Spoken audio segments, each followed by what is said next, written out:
नमस्कार दोस्तों, मैं रामकेश राजभर आजमगढ़ से आप सभी लोगों का स्वागत करता हूं। और इस वीडियो में मैं आपसे बात करना चाहता हूं भारत देश की सभ्यता संस्कृति पे।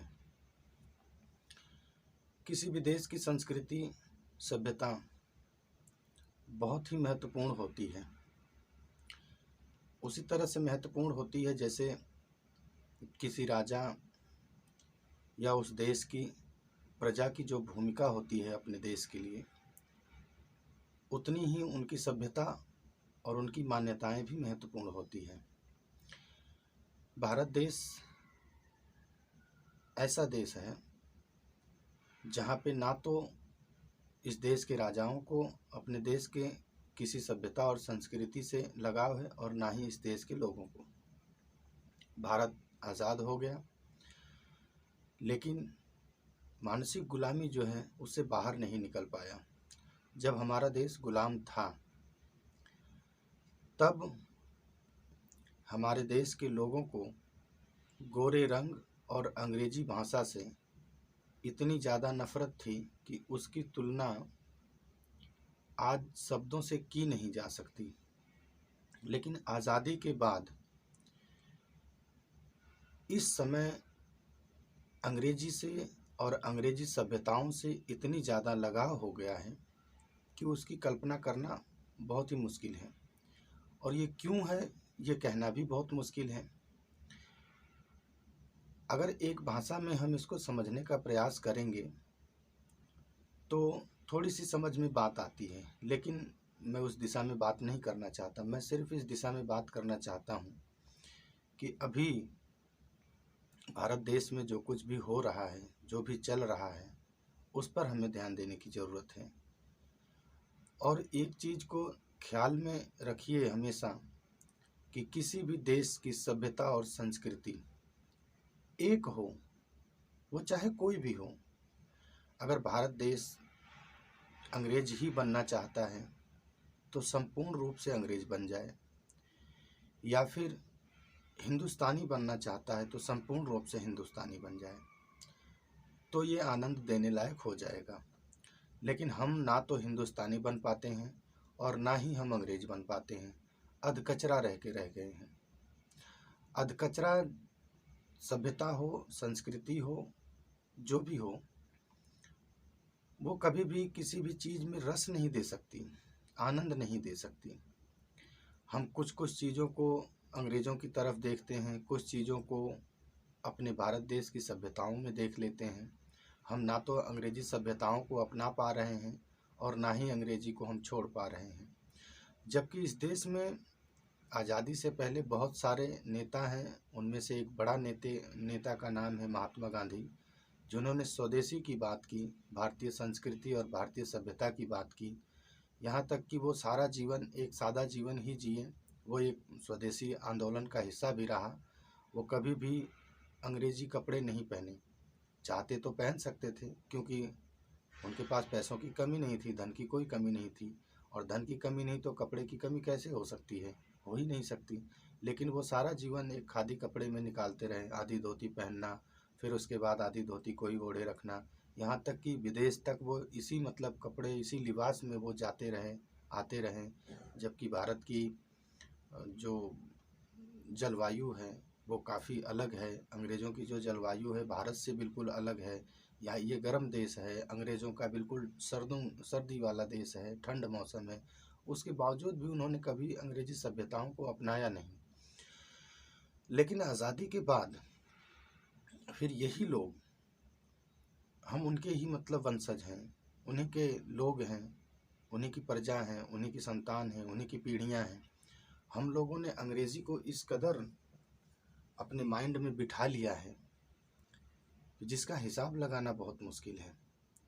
किस दिशा में हम जा रहे हैं, कहाँ जा रहे हैं और क्या करना चाहते हैं, कहाँ जाना चाहते हैं, किसी को कुछ नहीं मालूम। बस एक अंधी दौड़ है और वो चली जा रही है। दौड़ रहे हैं लोग, क्यों दौड़ रहे हैं किसी को नहीं मालूम, कहाँ पहुँचेंगे कोई पता नहीं। लेकिन फिर भी, और आप देखिए तो कैसी कैसी मूर्खतापूर्ण कार्य कर रहे हैं लोग इस देश में। एक ऐसा चलन इस समय काफ़ी तेज है, और वो आप देखिए, उसका मतलब किसी को शायद नहीं मालूम हो, या पता भी हो तो थोड़े से लोगों को पता होगा। और मेरे ख्याल से जिन लोगों को ये बात पता होगी, शायद वो इस तरह की मूर्खतापूर्ण कार्य करेंगे ही नहीं। नहीं मालूम है इसलिए ही शायद वो कर रहे हैं। वो है बर्थडे मनाना। अब भारतीय सभ्यता के बिल्कुल विपरीत है बर्थडे मनाना। ये भारतीय संस्कृति के खिलाफ है। बर्थडे मनाना जो तरीका है वो गलत है। बर्थडे मनाना गलत नहीं है, मनाने का जो तरीका है वो गलत है। क्यों? उसको जान लीजिए, उसको समझिए। भारत में ऐसी मान्यता है कि किसी भी घर में जब किसी का एकदम बिल्कुल सब कुछ ख़त्म हो जाता है, तो कहा जाता है कि उसके घर का चिराग जलाने वाला भी कोई नहीं बचा। उसके घर के दीपक को बुझा दो, उसके घर के दीपक बुझ गया, यानी वंश को आगे ले जाने वाला कोई व्यक्ति बचा ही नहीं। तब कहते हैं कि दीपक बुझ गया उसके घर का। लेकिन बर्थडे में किस तरह की व्यवस्था है, किस तरह की परंपरा है, कैसी विधियां हैं। बर्थडे में एक केक होगा और उसके ऊपर मोमबत्तियां जलाई जाएंगी, वो एक दीपक का ही प्रतिरूप है। और उसी बच्चे से कहा जाता है, जो उस बच्चे का चिराग होता है, जो उसके वंश का आधार होता है, आगे ले जाने का उसके ऊपर दायित्व होता है, वही घर का दीपक होता है, कुल का दीपक होता है। उसी को कहते हैं कि इसको फूंक मार के बुझा दो।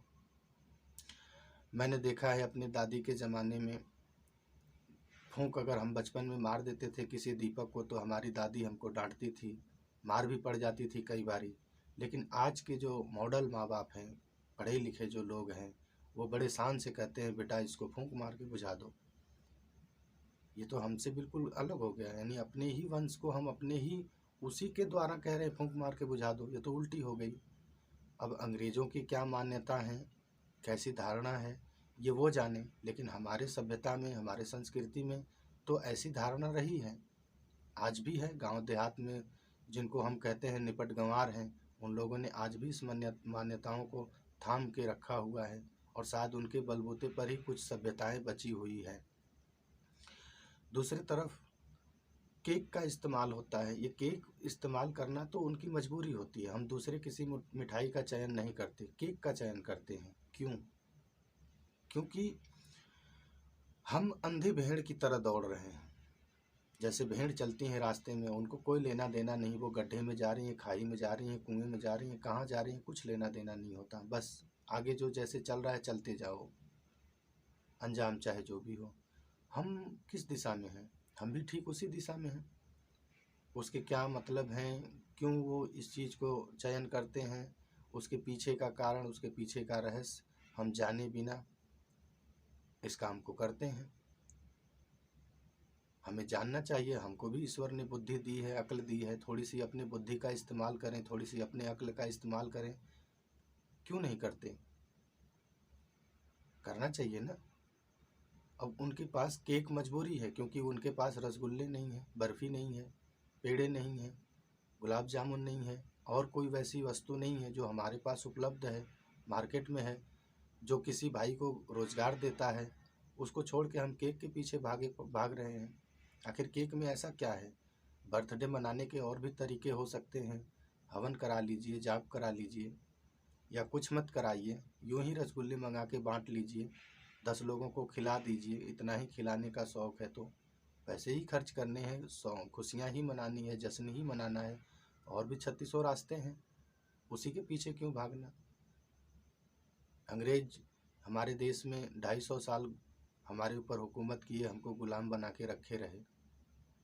ठीक है, हम गुलाम रहे। उस दौर में अंग्रेज़ों से और अंग्रेज़ों के रंग से भारतीय लोग कितने ज़्यादा दुखी थे, कितना भयानक ये रंग था। आज आज़ादी मिलने के बाद जिसको देखो गोरा बनने के चक्कर में लगा हुआ है। मुझे गोरा बनना है, तभी स्मार्ट मैं माना जाऊंगा, तभी विद्वान माना जाऊंगा। काले रंग का तो कोई वो नहीं। एक तरफ जहां देश में ये कहा जाता है कि देश में भेदभाव की नीति है, छुआछूत की नीति है, क्या ये भेदभाव नहीं है? कि काला रंग हमारे देश का अपना प्रतीक है, हमारी सभ्यता का हिस्सा है, हमारे जलवायु का हिस्सा है। हम गोरे कैसे हो सकते हैं? हम तो सांवले ही रहेंगे, गोरे हो ही नहीं सकते हम गोरे। जितना मर्जी मतलब हम कुछ भी उपाय कर लें। और हमें क्यों बनना है गोरा? जिन लोगों ने हमें इतने वर्षों तक गुलाम बना के रखा, हम उनके रंग रूप में क्यों ढलना चाहते हैं? ये मानसिक गुलामी ही है कि हम रंग रंग मतलब बनाना चाहते हैं। अब हम खुद अंग्रेज बन जाएं, खुद हम वैसे रंग रूप में आ जाएं। फिर उनकी भाषा, हिंदी बोलने वाला व्यक्ति मूर्ख है, संस्कृत बोलने वाला व्यक्ति मूर्ख है। अपनी लोकल भाषा अगर बोले, भोजपुरी, बिहारी, तेलुगु, कन्नड़, तमिल, ये सब भाषा बोलने वाला आदमी बेवकूफ़ माना जाता है। वहीं अगर उसने 2-4 बात अंग्रेजी टूटी फूटी भी बोल दी तो बड़ा स्मार्ट मान लिया जाता है कि ये तो अंग्रेजी जानता है। ये मानसिक गुलामी नहीं तो और क्या है? कब निकलेंगे हम इससे बाहर? अपनी भाषा का, अपने सभ्यता का, अपने संस्कृति का हम कब सम्मान करेंगे? अगर हम खुद का सम्मान नहीं कर सकते तो किसी और व्यक्ति से, किसी और दूसरे से हम अपने सम्मान की कल्पना कर भी कैसे सकते हैं? आपको अपने संस्कृति, अपनी सभ्यता का सम्मान तो पहले करना होगा, तभी तो दूसरे सम्मान करेंगे। चाइना अपने देश में अपने भाषा में सब कुछ करता है, हर चीज़ को वो अपने ही भाषा में करता है। जापान भी वही करता है। खुद इंग्लैंड, अमेरिका, ये सब लोग अपनी भाषा में बात करते हैं, अपनी भाषा में हर चीज़ को तैयार करके रखे हुए हैं। कई ऐसे एजुकेशन में सिलेबस हैं जिसको अगर हिंदी भाषा में कर दिया जाए तो 5 साल का कोर्स मात्र 2 साल या 2.5 साल में कंप्लीट हो जाता है। जैसे कि MBBS डिग्री 5 से 7 साल लग जाते हैं अंग्रेजी में उसको कंप्लीट करने में। अगर वो हिंदी हो जाए तो 2.5 से 3 साल में वो कंप्लीट करके एक बेस्ट मतलब बढ़िया MBBS डॉक्टर बन के निकल सकता है। वो नहीं किया जाता। क्यों नहीं किया जाता? और हम भी कैसे लोग हैं, जनता भी कम नहीं है। हो सकता है नेताओं का इसमें कुछ स्वार्थ हो, उसके पीछे राजनीति हो, लेकिन हम क्यों इस बात को नहीं समझते कि जिस भाषा को हमें समझने में तकलीफ होती है, अंग्रेजियत का प्रतीक तो है ही है, बात बात पे एक एक जगह हमें तकलीफ होती है अंग्रेजी भाषा को लेके, फिर भी हम पागलों की तरह अंग्रेजी भाषा के पीछे भाग रहे हैं। अंग्रेजी स्कूल फल रहे हैं, फूल रहे हैं। हिंदी में पढ़ाने वाला जो स्कूल है उसमें कोई अपने बच्चे का एडमिशन नहीं कराना चाहता। क्यों आखिर? और कैसे मतलब फिर आप आज़ादी की बात करते हैं अंग्रेज़ों से, और जब तक हम इस चीज़ को नहीं मतलब बदलेंगे, ये बदलेगा कैसे? और इसको बदलने के लिए आएगा कौन? अंग्रेज़ी को लेके हमारे देश में आज़ादी के समय इतनी लंबी बहस चली, तुरंत निकाल देने की बात हो रही थी। आज़ादी के 75 साल भी हम अंग्रेजी को निकाले नहीं, निकालना तो दूर, उल्टा हमने और उसको बहुत बढ़ावा दे दिया। अंग्रेजी के स्कूल 75 सालों में हज़ारों गुना बढ़ गए हैं। इतने स्कूल तो आज़ादी के समय में नहीं थे। 250 गुलामी के दौर में भी अंग्रेज़ों ने भी इतना स्कूल नहीं बनाया अंग्रेजी का, जितना हमने आज़ादी के बाद स्कूल खोल लिए, स्कूल बना लिए। अब तो हिंदी के स्कूल एकदम बिल्कुल ना के बराबर हो गए हैं, वो सूख चुके हैं बिल्कुल। वो फिर से हरे भरे हो सकते हैं अगर हम अपने बच्चों को अंग्रेज़ी की मानसिकता से बाहर निकालने के प्रयास में रहें और उनको हिंदी पढ़ाने का काम करें। डिमांड खड़ी करिए कि हमें अपने बच्चों को अंग्रेज़ी पढ़ाना है, लेकिन इतना ज़्यादा जोर दे के नहीं। थोड़ा बहुत जानकारी ले लीजिए, कोई दिक्कत नहीं, जैसा बाकी के लोग करते हैं। जापान भी पढ़ाता है अंग्रेज़ी अपने बच्चों को, लेकिन सिर्फ थोड़ा सा। लेकिन यहाँ तो पूरा हायर एजुकेशन, तो कई ऐसे एजुकेशन है जो अंग्रेजी भाषा में ही होनी चाहिए, हर हाल में, हर कंडीशन में। IPS, UPSC, ये सारे मतलब एजुकेशन अंग्रेजी भाषा में है। हम हैं हिंदुस्तानी, लेकिन अंग्रेजी भाषा में सब कुछ। क्यों आखिर?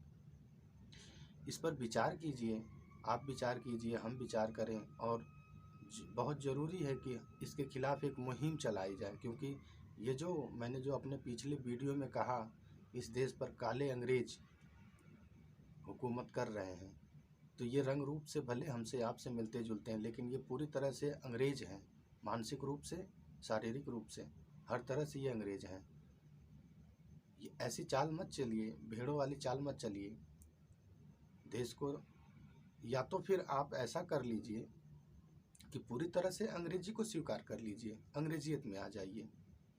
फिर ठीक है, कोई दिक्कत नहीं है। फिर अपने बच्चों को अंग्रेज बनाइए, खुद भी अंग्रेज बन जाइए, कन्वर्ट हो जाइए या कुछ भी कर लीजिए, बस अंग्रेज बन जाइए। और अगर नहीं बन सकते तो हिंदुस्तानी बन जाइए। अब आप इस पर विचार कीजिए और आपको जो उचित लगे वो कीजिए। मेरी राय कैसी लगी ये आप मतलब मुझे भी अपने विचारों को दीजिए कमेंट बॉक्स में। आज इतना ही। नमस्कार।